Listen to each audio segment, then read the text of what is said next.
Your kitchen has a product in it right now that stops algae from establishing in your pool, not treats it after it appears, not suppresses it temporarily until the next warm week, stops it at the structural level by removing one of the three conditions algae requires to grow for an entire swimming season from a single application that costs under $5 and takes one afternoon to set up. You have used this product this week. It is in your kitchen right now, and it has been sitting 2 miles from your pool at the grocery store for decades while you have been buying weekly algaecide at $20 a bottle, treating this same bloom every 2 to 3 weeks and wondering why the algae keeps coming back despite everything you throw at it. The product is baking soda, sodium bicarbonate, the same compound in the orange box in the baking aisle. And before you dismiss it, yes, you have heard that baking soda is used in pools. The pool store sells it as alkalinity up for $15 to $20 a tub. 1. But the application that stops algae permanently is not what most pool owners use baking soda for. It is not a routine alkalinity top-up. It is a specific, deliberate approach to establishing total alkalinity as a permanent pH buffer. And understanding why that buffer stops algae requires understanding what algae actually needs to grow. That mechanism is what this video covers. The exact dose, the precise method, the 3 mistakes that make it fail. 1. And the complete system that combines baking soda with 2 other grocery store and hardware store products to create a pool where algae has nowhere to establish permanently. But before the method, there is a number to check that determines whether baking soda addresses your specific algae problem or whether something else is running underneath it that needs to be corrected first, what algae actually needs, and why the algaecide bottle never permanently fixes it. Algae is a plant. It needs 3 specific conditions to grow in pool water. Remove any one of them, and algae cannot establish, regardless of how many spores enter the water from the air, from swimmers, or from rain. Condition 1. Nutrients. Primarily phosphates and nitrates from swimmer waste, organic debris, and rain runoff. The pool store sells phosphate removers as the solution to this condition. This is largely a misdirection. A pool with correct free chlorine kills algae cells faster than the available nutrients can feed their multiplication. 1. Phosphate levels become relevant only in pools with chronically inconsistent chlorine, which is a chlorine management problem, not a phosphate problem. Correct the chlorine and the phosphate level becomes functionally irrelevant. Condition 2. A sanitizer gap. A period where free chlorine drops low enough or pH climbs high enough that chlorine effectiveness collapses. This gap, sometimes as short as 3 to 4 hours on a hot afternoon, is where every algae bloom begins. 1. Algae cells that have been present in the water at undetectable levels get the foothold they need when the sanitizer gap opens. Close the gap and the bloom never materializes. Condition 3. pH instability. This is the condition baking soda addresses at the root level. Without adequate total alkalinity acting as a pH buffer, pool water pH swings freely driven by aeration, swimmer load, and chemical additions. Every swing above pH 7.8 is a period where chlorine loses 50 to 75% of its sanitizing power. 1. A pool whose pH drifts from 7.5 in the morning to 8.1 by mid-afternoon is a pool that has been running with severely compromised chlorine effectiveness for 6 to 8 hours during the hottest and most biologically active part of the day. That daily window is where algae establishes. Not from insufficient chlorine at 8 a.m. when you tested and found it fine. From insufficient effective chlorine at 2 p.m. when pH had drifted and nobody was watching. Algaecide kills algae cells that grew in the window. Baking soda closes the window. 1. Those are fundamentally different interventions, and the difference explains why algaecide generates repeat purchases while baking soda, applied correctly, stops the cycle. How baking soda stops algae, the mechanism the pool store never explains. Total alkalinity in pool water is the concentration of bicarbonate and carbonate ions in solution. These ions function as a chemical buffer. They resist changes to pH by chemically neutralizing the acids and bases that would otherwise shift pH freely. Higher alkalinity within the correct range means more buffering capacity. One more buffering capacity means more resistance to pH change. More resistance to pH change means chlorine stays effective for more hours per day. Here is the practical impact. A pool with alkalinity at 100 ppm resists the afternoon aeration push that normally drives pH from 7.5 to 8.0 between the morning test and the dinner hour. The same push that would have produced pH 8.0 in an unbuffered pool produces pH 7.6 or 7.7 in a well-buffered one. That difference between pH 8.0, where chlorine is 25% effective, and pH 7.7, where it is still 40% effective, is the difference between an algae window that opens wide enough for colony establishment and one that barely cracks before the morning correction closes it again. Over a full summer season, a pool with alkalinity consistently held at 100 to 110 ppm through baking soda management experiences dramatically fewer pH excursion hours than an unbuffered or inadequately buffered pool. Fewer pH excursion hours means fewer chlorine effectiveness gaps. Fewer chlorine effectiveness gaps means fewer algae establishment opportunities. Run this across 20 weeks of summer, and the pool that was treating algae every 2 weeks stops treating it entirely. Not because something killed the algae more aggressively, but because the conditions that allowed it to establish have been structurally removed. This is the mechanism.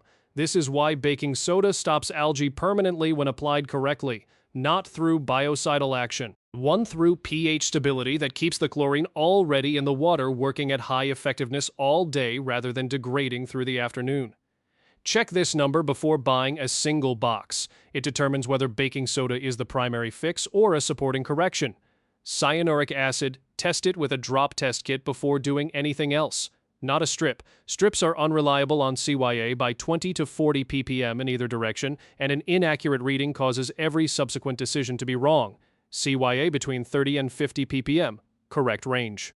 Baking soda as the primary alkalinity fix, and the borax borate buffer as the secondary layer addresses your algae problem directly. Proceed to the method. CYA between 50 and 70 ppm. Elevated baking soda and the alkalinity buffer will help, but the elevated CYA is reducing chlorine effectiveness independently of pH plan. A small dilution drain and replace 15 to 20% of pool volume while implementing the baking soda system. Both corrections together address the problem fully. CYA above 70 ppm. This is the primary cause of your algae problem, and baking soda alone will not fix it. At 80 to 90 ppm CYA. Chlorine is locked into the inactive hypochlorite form regardless of how stable the pH is. The pH buffer helps at the margin but cannot overcome chlorine lock from excessive CYA. Dilute first, drain 25 to 30%, refill, wait 48 hours, retest once CYA is below 65 ppm, implement the baking soda system. In that order, this check takes 5 minutes. It separates the pool owners who implement baking soda correctly and see permanent algae elimination from the ones who implement it on top of a CYA problem and see minimal improvement before concluding the method does not work. The exact method, correct dose, correct sequence, correct timing.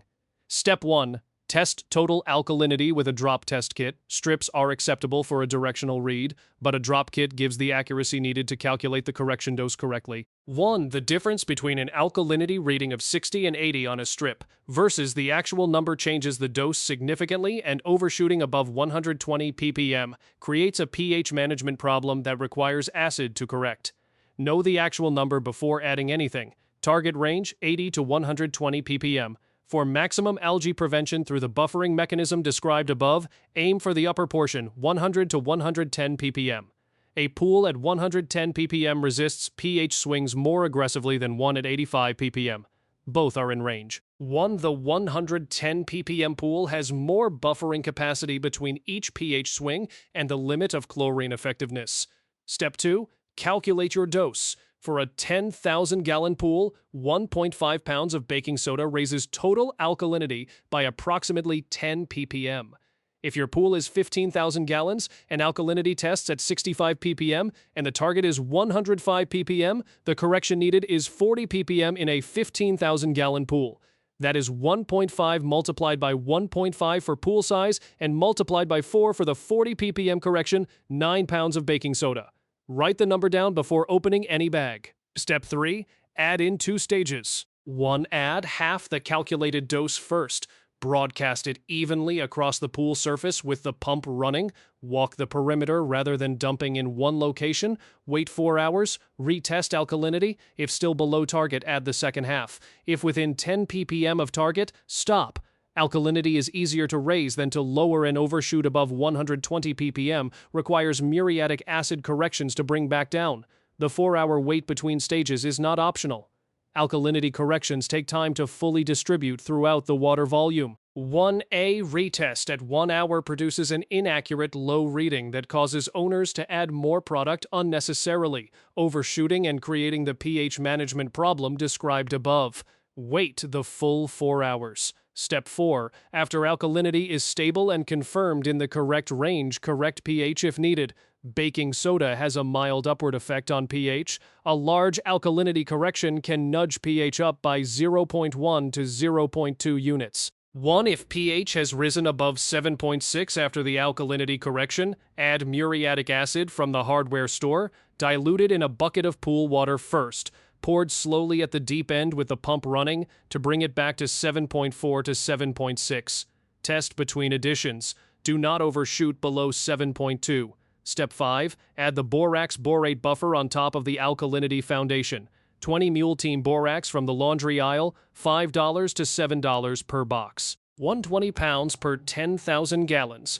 Establishes borates at approximately 50 ppm, creating a second buffer layer that specifically resists the aeration-driven upward pH push that alkalinity alone does not address as directly broadcast with the pump running.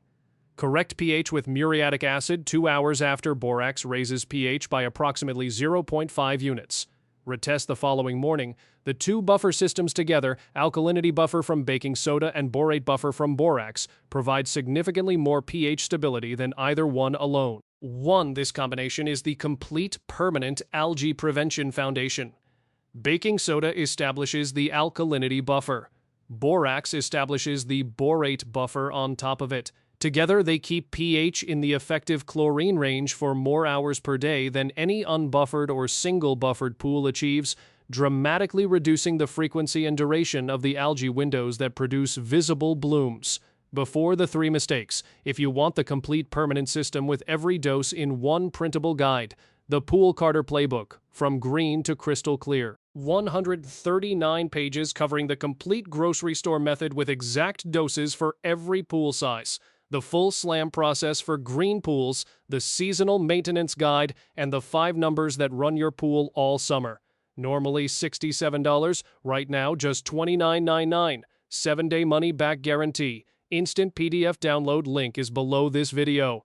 The 3 mistakes that make baking soda fail to stop algae. Mistake 1, adding baking soda once and never maintaining alkalinity through the season. Alkalinity is not a set-it-and-forget-it parameter. 1. Water leaving the pool through backwashing, splash out, and evaporation replacement carries alkalinity with it. A pool that opened with alkalinity at 105 ppm may drift to 75 or 80 ppm by mid-July as water has been lost and replaced without alkalinity top-ups. At 75 ppm, the buffer is still working, but with reduced capacity. By August, pH swings are larger and more frequent than they were in May. The algae window that was effectively closed in June is cracking open again in August. Test alkalinity weekly. When it drifts below 90 ppm, add 2 to 3 pounds of baking soda. 1. Maintain the buffer rather than correcting it from scratch repeatedly. Mistake 2. Correcting pH before alkalinity is stable. This is the sequencing error that generates the most repeat product purchases and the most confusion about why pH corrections do not hold. pH corrected in a pool with alkalinity at 55 ppm will drift back within 24 to 48 hours because the buffer that should hold the correction does not exist. The owner corrects again, it drifts again. They buy more pH product, it drifts again. The alkalinity is the cause. The pH product is treating the symptom of inadequate buffering. 1. Fix alkalinity first. Get it stable at 100 to 110 ppm, then correct pH and watch it hold for days instead of hours. That sequence alkalinity before pH every time eliminates most of the pH correction cycle that generates repeat pool store visits. Mistake 3. Using baking soda to address an active algae bloom. The mechanism described in this video is prevention, not treatment. Baking soda closes the pH window that allows algae to establish in a pool that is currently clear. It does not kill algae that has already established a colony in a pool that is already green or hazy. An active bloom requires a SLAM. Sustained elevated chlorine maintained until the water is clear and holds chlorine overnight. Before the baking soda prevention system is established, SLAM first, establish the prevention system second. Owners who add baking soda to a green pool and see no improvement are applying a prevention tool to a treatment situation. The tool is correct. The timing is wrong. The three-product system that produces permanent algae prevention. Baking soda is the foundation. Here is how the complete three-product system from grocery store and hardware store sources works together. Product 1, baking soda from the grocery store at $1 per pound. Establishes and maintains total alkalinity at 100 to 110 ppm. This is the pH stability foundation, the buffer that holds every correction stable and reduces the frequency and severity of pH excursions above 7.8. Product 2, 20 Mule Team Borax from the laundry aisle at $5 to $7 per box. Establishes the borate buffer at 30 to 50 ppm on top of the alkalinity foundation. This provides a second layer of pH resistance, specifically targeting the aeration-driven upward pH push that most residential pools experience during the afternoon hours of heaviest use. The borate buffer, established once at the start of the season with a small mid-season top-up, reduces the pH correction frequency that the baking soda foundation still cannot absorb on its own. Product 3, muriatic acid from the hardware store at $10 per gallon. The pH correction tool when pH rises above 7.6 despite both buffer systems. With alkalinity at 100 to 110 ppm and borates at 30 to 50 ppm, pH corrections with muriatic acid are needed less frequently, typically once per week rather than daily or every other day. Each correction holds longer because the dual buffer system resists the drift that was previously undoing corrections within 24 to 48 hours. These three products together cost approximately $25 to $35 for the initial season setup on a 10,000-gallon pool. They replace the weekly algaecide at $15 to $25 per bottle purchased 12 to 15 times per season, $180 to $375 in eliminated algaecide spend annually. They reduce pH product purchase frequency by 50 to 70%, another $60 to $140 in savings. And they produce water quality consistency that weekly algaecide in an unbuffered pool never delivers. What the permanent algae prevention looks like in practice, realistic expectations. Week 1 and 2 after setup, the primary visible change is not algae prevention, it is pH stability. pH corrections made during week 1 hold through day 3, 4, 5. The same correction that was drifting back within 48 hours before the alkalinity and borate setup now holds for days. This is the buffer system working, and it is the leading indicator that the algae prevention mechanism is establishing.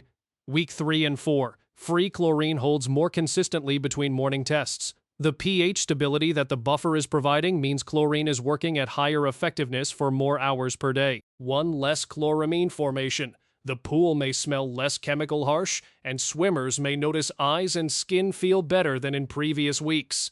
These are the indicators of chlorine working correctly in properly buffered water. Month 2 onward, the algae cycle that was producing a bloom every 2 to 3 weeks does not appear. Not because the pool is being treated more aggressively, because the conditions that produced it, the daily pH excursion window where chlorine became partially inactive, are no longer forming reliably enough for algae to use. The weekly algaecide purchase that was automatic stops being needed. The Friday water deterioration that was predictable stops being predictable, what you should not expect. Zero intervention forever. Heavy rain events dilute alkalinity and can shift pH significantly. Retest after any heavy rainfall and corrective needed. Extended travel without any monitoring allows drift to accumulate that the buffer slows but does not stop. Very high bather load weeks push both systems harder than normal weeks. The permanent prevention system requires the 20-minute weekly maintenance routine and the 2-minute daily morning test to remain effective. It is not self-managing. It is simply dramatically more stable than an unbuffered pool, and it converts daily pH management into weekly pH management for most owners. The honest cost comparison, algaecide versus the 3-product system. Weekly algicide purchased for algae prevention across a 5-month swimming season, 1 bottle every 2 weeks at $20 average, 10 bottles per season, $200. 1 for owners buying algaecide weekly rather than bi-weekly, $400 per season. This does not include the emergency treatments when the algaecide does not hold and a full bloom develops. Add $60 to $120 for those events. 3-product prevention system for the same pool and same season.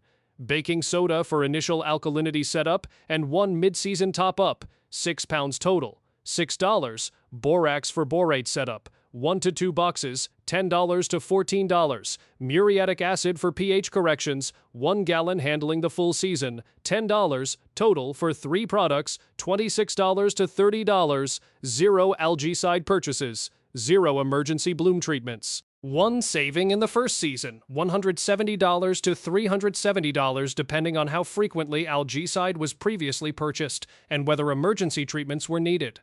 Saving in subsequent seasons when the borax setup is already established, $190 to $390 per season. Across a 10-year pool ownership, $1,900 to $3,900 saved from a $5 box of baking soda and a $7 box of borax applied correctly at the start of each season.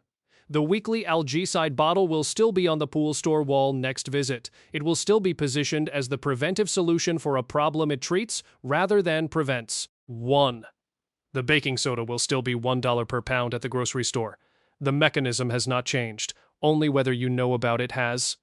The daily habit that makes the permanent fix actually permanent. The 3-product system is the chemistry. The daily morning test is what makes it work through the full season rather than degrading back to the same conditions it replaced. 2 minutes every morning in July and August. Free chlorine and pH with a test strip before anything else. Free chlorine below 2 ppm. Note it? Add plain unscented bleach at dusk. 1 pH above 7.6 despite the buffer system. Note it? Add a small muriatic acid correction at dusk. Both in range. Nothing to do until the evening bleach routine. This daily test is the mechanism that catches the days when the buffer system does not fully hold. Heavy rain days, extended party weekends, periods of unusually high aeration from a running waterfall in windy conditions. On those days, pH may drift above 7.6 despite both buffers working. The morning test catches it the following morning when it is a small correction rather than 3 days later when it has had time to open the algae window wide enough for a bloom. Without the daily test, the buffer system is working but unchecked. Most days it holds correctly.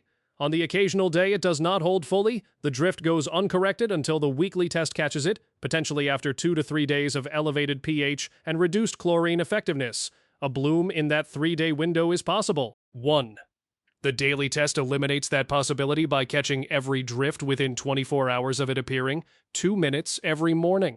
The combination of the 3-product chemistry foundation and the daily morning test produces what the title of this video promises: permanent algae prevention that does not require weekly algaecide, does not require reactive treatments, and does not produce the same bloom every 2 to 3 weeks that you have been fighting. The kitchen has the product, the laundry aisle has the second one, the hardware store has the third. 1. The pool store has 4 items that genuinely belong there: CYA, Cal Hypo Bulk Shock, a drop test kit, and borate test strips. Everything else on that wall is either a grocery store compound at a specialty markup or a solution to a problem these 3 products prevent from forming. If this is the season the algae cycle ends for your pool, drop in the comments how often your pool was treating algae before and what the last bloom cost you. 1. That honest number helps the next owner decide before they buy one more bottle of something that treats the result of a condition. This video shows them how to remove. Every video on this channel works the same way. Real numbers, no sponsors, no pool store upsell. If that is useful to you, subscribe. This channel reads the water, not the marketing.